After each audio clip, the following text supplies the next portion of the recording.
Let's take a look also at this, Zach. I don't know if you saw, but Kyle Kulinski himself actually got brought up on the Tim Pool show. Someone posted about this on Reddit, which is where I first saw it. Why is Tim Pool focusing on Kyle so much? People speculating as to why. Tim Pool is mad Kyle does better than him without the help of Russian bots and money. That's pretty funny. So before we take a look at this little clip of Tim Pool calling out Kyle Kulinski, do you have any theories as to why he might be focusing on Kyle so much? Oh yeah, money, clout, relevance. We've paid attention to Tim Pool's downfall. He's not attracting a lot of viewers. I mean, this is a guy that's getting, pretty pedestrian numbers for the amount of money he's demanding, right? This is a guy that'll be like, it's not uncommon for us to get, $500,000 for one ad read. I'm like, well, then you better have an audience of millions and millions of people who are going to do whatever the fuck you say if you're going to command that from an advertiser, right? Like, and you want us to believe that. Oh no, you were actually just getting that money from Russia, right? So that you would say there's stupid shit, which is documented and proven. Yeah. You're not actually building an authentic base. And I think the Tenet media scandal hurt him, man, because listen, a lot of people who get propaganda, they don't want to know that they're getting fucking propaganda from another country. Like, they want to have plausible deniability. They want to think that they're getting authenticity from you and not that you're just being paid to, feed them like little birds. Even if you are paid to feed them like little birds, just chewed up and regurgitated talking points, they want to still feel like you're sincere, like it's what you actually believe. And Tim Pool completely lost that, right? And he's also just not that entertaining. He's not that compelling. He doesn't have a clear ideology, which I think is a problem. He was one of those guys that started during the Occupy Wall Street as like, I'm challenging the 1% as a member of the 99%. And then he ran all the way to Trump's going to have like a 50-state sweep, kind of MAGA bro for a while. Then that stopped working. So he's really all across the map over the last 15 years of where his politics have been. So that's never good, because over the long period of time, people want you to have consistency if you're going to have staying power. And then, of course, Kyle is exploding in popularity right now with the fact that there's so many people who are abandoning MSNBC, so many people who are pulling the plug on cable and coming to YouTube. And that's why we've seen success for our homies like Kyle, like Mike Figueredo, like David Dole. Those are people who are being able to, catch those new audience members. And what Tim Pool wants to do is kind of glob onto the SEO of Kyle's name right now. Yeah, I think that's spot on. I feel like Tim Pool's kind of become or he's really joined the Dave Rubin category, where like he still gets decent views, but his relevance seems to have dried up. You don't really hear people talking about like whatever Tim Pool's up to. You don't really hear him like triggering the libs that much or controlling the discourse. It kind of just seems like, one of these conservative commentators whose relevance is kind of beyond or behind him. So, who knows? But that's the sense that I get. Let's take a look here, and you guys can see what he has to say about Kyle Kulinski's recent tweets. And, I'm interested, Zach, specifically in what you have to say about the substance of this, because I know we got in a little bit of a battle with chat a couple streams ago concerning the issue of Ukraine, Russia, the funding of this conflict, et cetera, et cetera. So, who knows? Who knows what we have to say about this? Let's take a look. The whole streams. This is what's crazy to me. Okay. Before I play this, let's just pull up. Here's Kyle Kulinski. He posted this meme. Me asking my grandma to stop at McDonald's, Zelensky shaking hands with Biden. It says, me asking my mom to stop at McDonald's, and Trump and JD Vance are yelling at Zelensky. This is not the only meme posted by Kyle Kulinski that is ragging on Donald Trump and propping up Ukraine. Why? Kyle, why are you in favor of the military-industrial complex spending hundreds of billions of dollars in a country that no one can find on a map?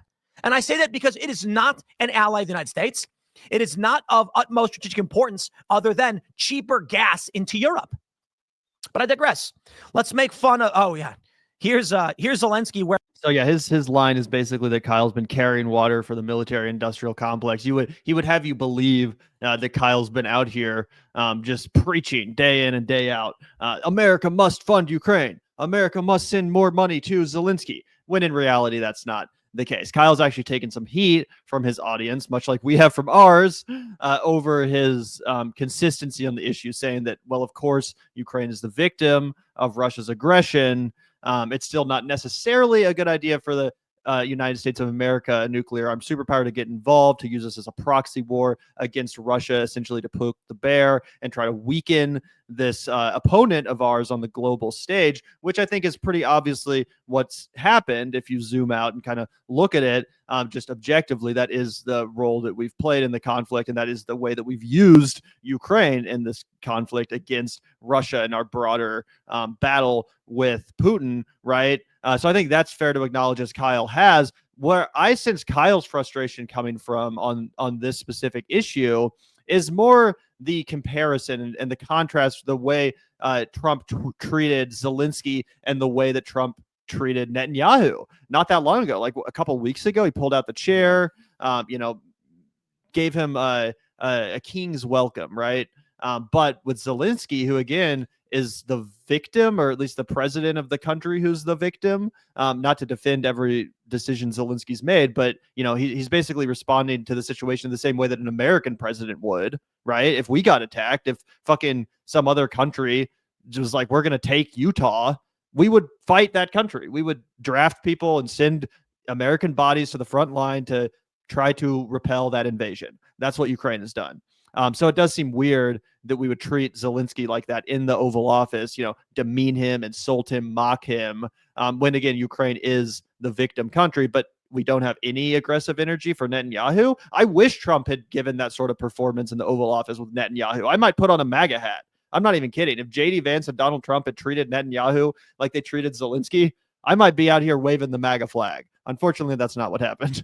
Yeah, 100%. No, I think Kyle has been absolutely spot on with his Ukraine coverage, and you're totally correct. One, what's absolutely hilarious, and we have to get this out of the way completely, like, imagine having the audacity as Tim Pool to act like you're a moral authority on this. We all know you've taken hundreds of thousands of dollars at bare minimum from Russia, so I don't give a fuck about what you have to say about the foreign policy conflict between this. And the other thing is yeah, people want to act like somehow this is like an anti-Ukrainian podcast because you can't handle any kind of nuanced political discussion. But I completely agree with Kyle. Obviously, Gavin and I have nothing but solidarity with the people of Ukraine. And I'll tell you what, I have solidarity with the people who oppose forced conscription, and I have solidarity with the people who want to see peace. Okay, and I don't want to send weapons over there. I want to send diplomats, negotiators. I want to send blankets, food, water. I want to help rebuild the country that's been destroyed. Okay, that's what I want to do because I'm a peace activist. But I'm happy to be Barbara Lee in this situation and the only one with the courage to be like, I support peace in all situations,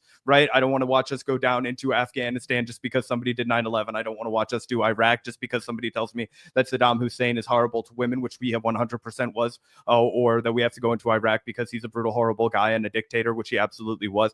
I am willing to step back and be like, I'll be the unpopular one. I want to be the voice for peace. And that's what I love about Kyle Kulinski, right? He will tell you exactly as Gavin said, that Russia, completely the aggressor. Like, you don't have to say this stupid shit like they're cousins and they wanted to be invaded by Russia. Like, that's how you know you're dealing with a propagandist, okay? Like, I'm sorry, but no, they do not want to be invaded, right? Here's the example that I like to give.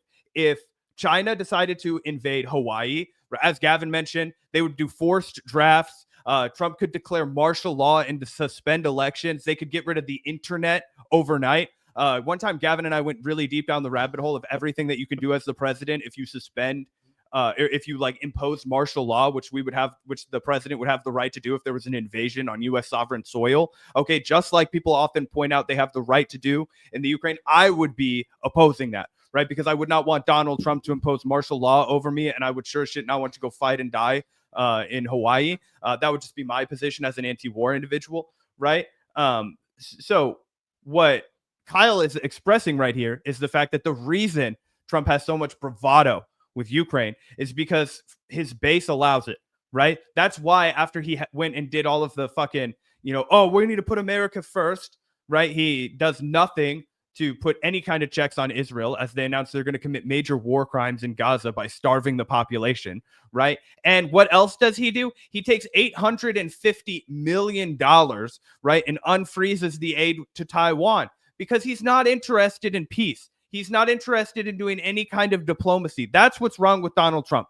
What's wrong with Donald Trump is that he is not concerned with the path to peace anywhere. He's only concerned with himself. We know that, right? So it's impossible to be fucking shocked, right, by his bad behavior, right? What he wants to do is he wants to escalate with China because that's the war that's popular with his base, right? The Ukraine war was popular with Joe Biden's base, right? You'll notice that the people who were very, very rah about Israel having the right to defend itself, you'll notice that all of the same people that were very gung-ho about saying that, Hamas had this coming, those are the same people that are very much cheerleading the war in Ukraine, right?